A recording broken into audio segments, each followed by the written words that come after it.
We wanted to kind of reimagine the MBA experience to be actually built around leadership development. Rather than having leadership development as this kind of tacked on thing, at a lot of business schools you find that you can have one course or two courses in leadership.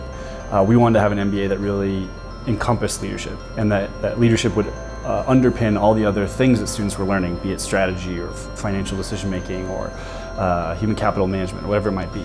And so when we kind of inverted the model and put leadership at the core, that really became our specialization. And with that we were able to bring in guest speakers and readings and actually build up a leadership model that actually supported the curricular direction of the school.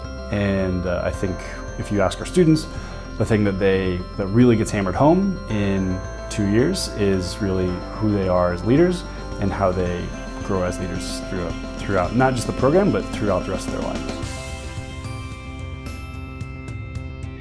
It cuts across the whole program. It's not just something you'll do as an elective or as part of your first term experience, which you might see at some business schools. Because we're a distance blended program, you're not just doing these deep kind of team building experiences that you then walk away from, but you actually are getting engaged day to day, week to week in yes, the class content, but then your work context, even your family context and your community context, because we want you to be applying the things that you're learning to whatever's going on a random Monday or Thursday afternoon.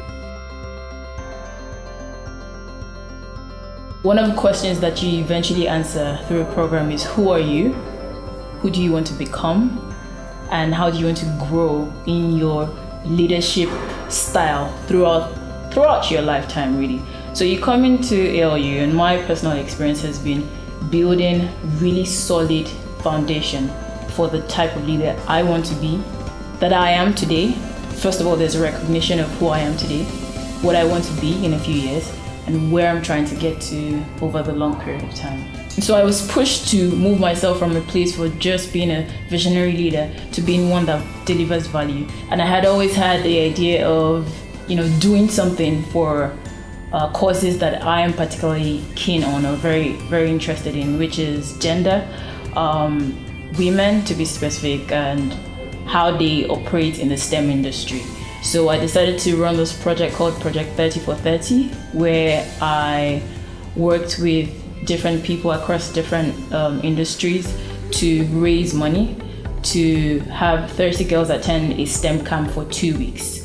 When I started out, I thought, can I really do this? And then I had to raise funds for it as well. But August 30th, we ran the program. It was successful. And for the first time, I moved from being a visionary leader to one that delivers value. And for me, that's the biggest takeaway that I have had from Leadership Lab.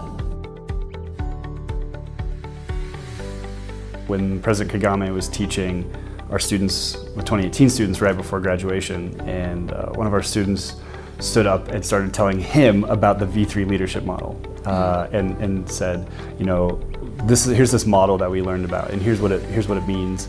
And the student was saying, I think you're a V3 leader, and it's a pleasure to meet somebody in person who I would consider that. It was sort of a surreal moment for me to see that someone's talking about this leadership model to one of the most effective leaders on the continent.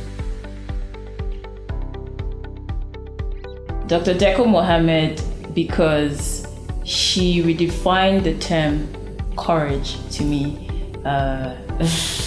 in a very personal way, and beyond just being courageous with all that she's doing in her country and frankly across the world, she's then topping that off with doing it in a way that's visionary, in a way that's sustainable, and in a way that brings real value to her people.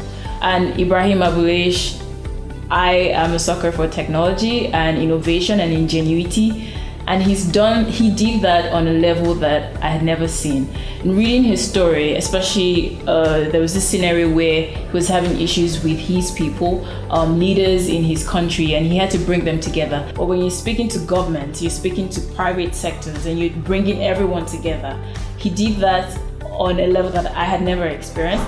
So you find people who are technically sound, and you find people who have great virtue. When you see both in one person, you have to recognize it.